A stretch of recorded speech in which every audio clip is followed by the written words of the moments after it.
आम चिलिकार सायंतन दृश्य शीर्षक कविताटी पढ़ा। कविताटीर स्रष्टा होउछंती कविवर राधानाथ राय। उत्कल कमला विलास दीर्घिका मराल मालिनी नीलांबु चिलिका उत्कलर तुही चारु अलंकार उत्कल भुवने शोभार भंडार। पिला माने उक्त अम्लान पंक्ति जहांकर कालजयी लेखनी निसृत से आउ कहीं नुहंती, से होउछंती कांत कोमल मृदु मंजुल प्राकृतिक शोभा संपदर चिन्हर ग्राहक सारस्वत साधनर अतंत्र साधक बौद्धिक चेतना दीप्त तथा आधुनिक ओडिया काव्यधारार वृत्ति संस्थापक कविवर राधानाथ राय 1848 मसीह बालेश्वर जिलार सोर निकटवर्ती केदारपुर ग्राम जन्मग्रहण करथिले। से तांकर पितांक नाम सुंदर नारायण राय एवं मातांक नाम तारिणी देवी।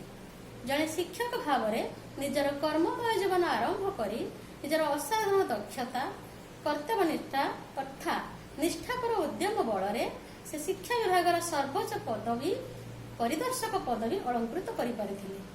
पिलामाने एही महान प्रतिभावान प्रज्ञा पुरुषंकर 1908 मसीह तिरोधान होइथिला।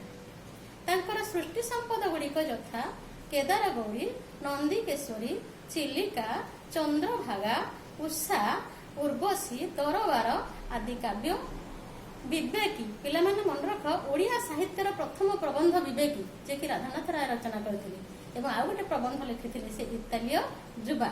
आमे जो पूर्व पढ़िले देखिले कोन चिलिका, नंदीकेश्वरी, केदार गौरी, उषा, चंद्रभागा ए सब काव्य मध्ये से लिखिछंती। आ केवल सेतिक नुहे पिले सर्वेशांग जननी भारत धरणी कल्पलतायम एई भारत गीतिकार से होउछंती स्रष्टा। एथुरु तांकर संस्कृत ज्ञान उपलब्ध। एई असाधारण विज्ञ पांडित्य संपन्न कवि प्रतिभा कवित्व लुब्ध प्रलुब्ध तथा विमुग्ध होई भक्त कवि मधुसूदन राय गाई उठिछंती। उत्कल निसर्ग लक्ष्मी देवी पुरोहित ललित कविता कला रसज्ञ पंडित गरिमा महिमा सर्व उत्कल धामर नववर्णे वर्णी अछ कवि चित्रकर। पिले आज आम जो चिलिका काव्य कविताटी पढ़ा ये चिलिकार प्राकृतिक वर्ण वैभव संध्याकालीन प्राकृतिक वर्ण वैभव को कवि जो रूपायित कर बेस मर्मस्पर्शी।